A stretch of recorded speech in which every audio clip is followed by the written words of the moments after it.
Hi guys, so today we are talking about disappointing products in this video. So these are products that I felt personally weren't worth the money I paid for them, if they were like quite pricey products, or if they were maybe on the lower end that I just didn't get on with, they didn't quite work for me, or I just didn't think the formulation or the quality was there. So I'm going to talk you through each one and kind of explain why they were disappointing to me, so there's like a variety of different reasons. I'm also going to do this little normal disclaimer for these type of videos and just say this is like personal to me. Obviously if these products have worked for you and you really like them, then fantastic. Please let me know how you got them to work for you, because I'd love to know so I don't feel like I wasted my money. But yeah, like this is obviously just my opinion. Some of these products, like I feel like my best friend would love, or people I know would love them, and they maybe work better for them, but they just don't necessarily work for me. So yeah, now we've got that out of the way, I'm just going to get started because I've got a few bits to run through here. So I think I'm just going to like grab them and just talk about them. So let's go. So the first one I'm going to talk about is from the Zoella Jelly and Gelato range, and it is her Cream Scrub Body Scrub. And I talked about this in a video a few weeks ago where I kind of went through the whole collection and just said for me it wasn't quite the formula of scrub that I like. It's quite balmy, so I find that when I'm in the bath or in the shower and I want to like obviously exfoliate, when I take like a kind of a scoop of this, I either do too little or way too much, and I just find that I waste quite a lot of the product. So just the feel of it and the type of kind of scrub it is, I'm not that enamored with. When I get it right, like it's really nice, like my skin feels very smooth, but it just takes a lot of work to get the right amount and do it properly, just because I just don't get on with like the balmy texture of this particular product. But I know some people do love it, and I'm going to kind of farm it out to somebody else. It's going to like go in my little box where like my friends can pick it up if they want to try it.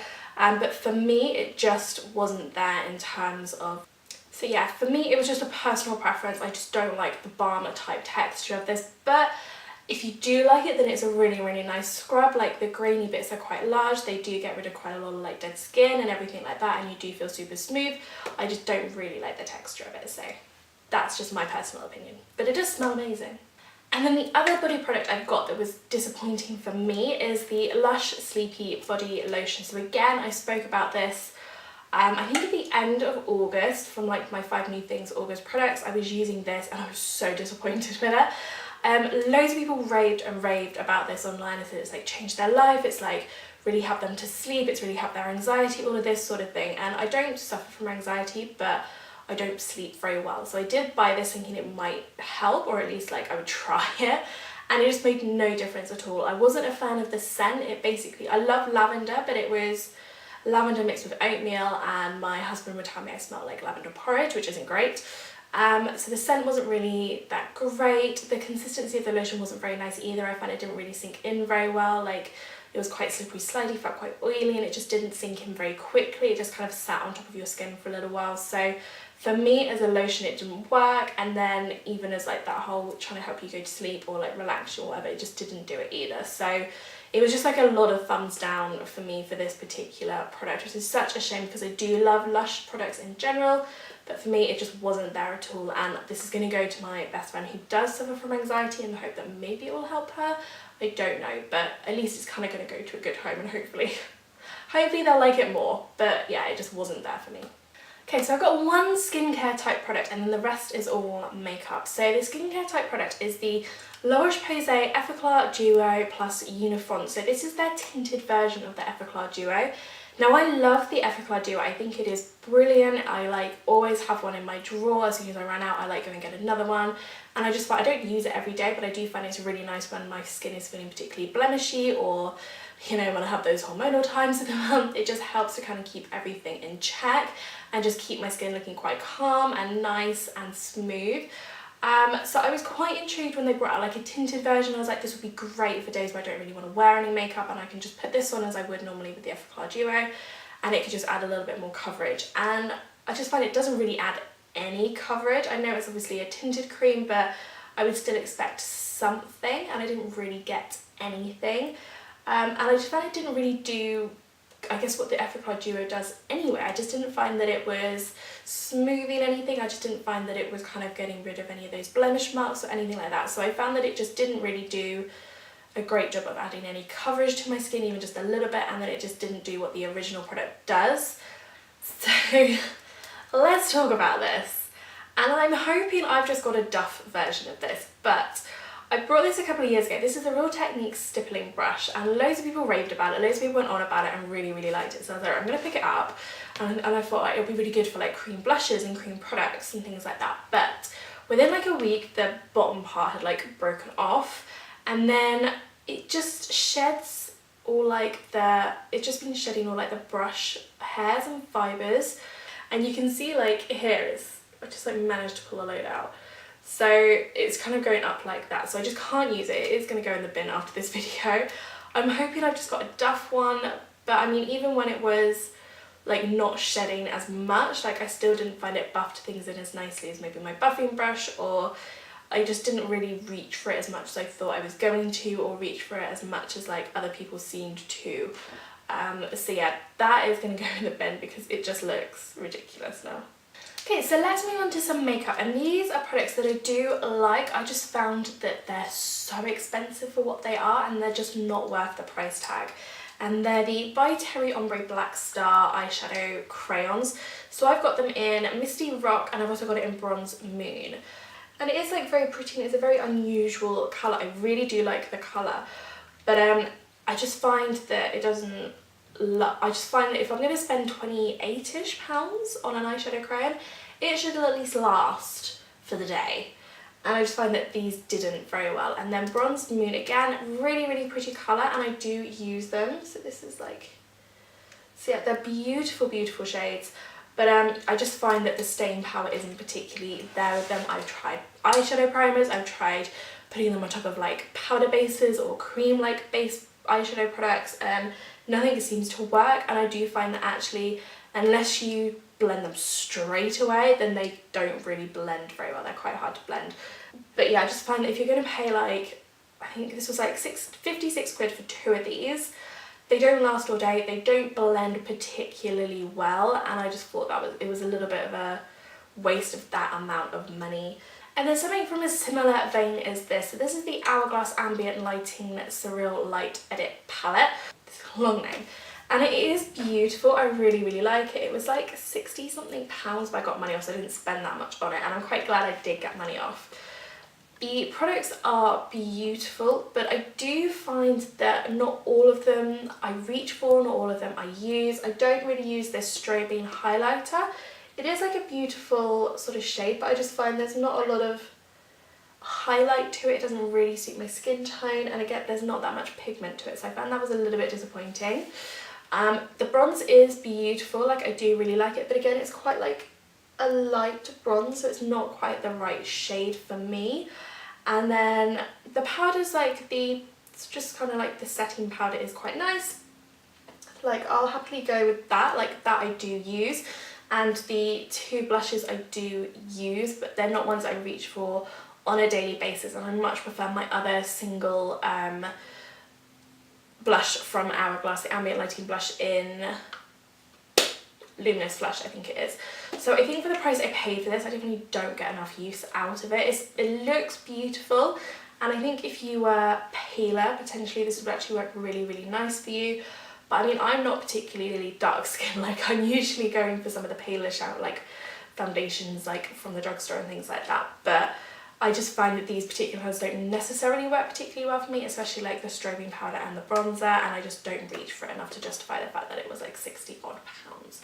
Okay, so moving on to an eyeshadow, and this is a MAC eyeshadow. It's one of their mineralized eyeshadows, and it's in the colour Smutty Green. So it looks beautiful in the pan. It's got this lovely kind of dark green and black kind of marbled effect, and I got this around about Christmas time because I thought this is like a proper Christmas colour. Like this is beautiful, it's stunning. But what I will say is it doesn't last very well. It's quite hard to like blend. You don't get as much green as I thought you would get, and I've tried different things like adding Fix Plus to my brush and like primers and things like that, and I just find it's quite difficult to blend it and get like the colour payout. And then I find you also get, it's very, very glittery, so you end up with a lot of glitter fallout underneath your eyes by the end of the day, which is not ideal. Even after a couple of hours you have glitter fallout, again, not great. and I think it's just not worth paying for. I can't remember how much these are each, but I just don't think it's worth the price that I paid for it, considering I have much more pigmented, much more blendable eyeshadows that last a lot longer for a lot cheaper than this. Like, it does look stunning, and if I do like want some green aspects to my eye, then I do go for this, but I just know now that I'm not going to get the level of green that I thought I was going to get when I first purchased this. So for me, again, it's just not worth the price I paid for it, and I just think it's not that good a quality in eyeshadow either. So I'm going to move on to an eyeliner next, and I love my eyeliner. I haven't been wearing it so much lately because I've been playing more with eyeshadows, but I have my two like favourites, which is usually the Stay All Day waterproof eyeliner, and also the Collection Fast Stroke eyeliner as well, which is incredible for like a $2.99 eyeliner. And I wanted to try something new and pick something, so I got the NYX Professional Makeup Felt Tip Liner. It's quite possibly the worst eyeliner I have ever tried. It dried out so quickly, like within not even a week of me having it. It was really, really dry, it was really patchy, it just didn't like give that boom kind of colour. It's just quite, you get one side of it which is quite dark and then the other which is quite watery. It's got quite a green tone to it, and I got it in like the extreme black colour, so not really what I'm expecting at all. It's very, very green toned, it's very patchy, it doesn't give you that like solid colour. I think the tip is very nice and it was very easy to use, like the shape and everything like that, but I just found that it was just a really bad eyeliner in terms of like the colour that it's giving. It's very patchy, you don't get that solid line, you don't get that crisp niceness. So if I wanted a green eyeliner, this would have been perfect, but black eyeliner, no. So yeah, that was just a complete waste of money for me. And then last but not least, I have two lip products. It was going to happen, I'm obsessed with lip shades, and I have like another one in the works that I think is going to be a disappointing product, but I've just got it, so I don't really want to didn't want to include it in here until I tried it out more. But the first one I'm going to talk about is the Urban Decay lip gloss. So this is their Naked Ultra Nourishing Gloss, and it's in the shade Naked. Now the shade is beautiful. It's a very kind of a natural, everyday kind of lip shade that I would be like more than happy to wear. It's quite peachy toned, it's very pretty. It's very, very pretty, and I would really happily wear this on like a day-to-day basis. It's gorgeous as a colour, but the formula is just not there at all. It is very sticky, it feels very uncomfortable, it feels very thick on the lips. Like, I think I filmed a video wearing this once, and the amount of times I had to edit out my hair getting stuck to my lip gloss was insane. And I think for a £15 lip gloss product, like, no. Maybe like £2 if that. I would expect that kind of quality of lipstick to come from like a really low-end drugstore product or something that I'd pay maybe like £2 or £3 for. But for something from Urban Decay, where usually their products are just on point, I was just so disappointed, which is such a shame because the colour is gorgeous, but the formula just is awful for me personally. It's just very thick, very sticky, very goopy. It just reminds me of when I was at school and used any lip gloss I could get and just like applied it over and over again, and would just have like this big thick layer of lip gloss on my lips. And when I look back now, I'm like, no, not good, not a good look. And this just reminded me of that, so that's why it's like a no-go for me.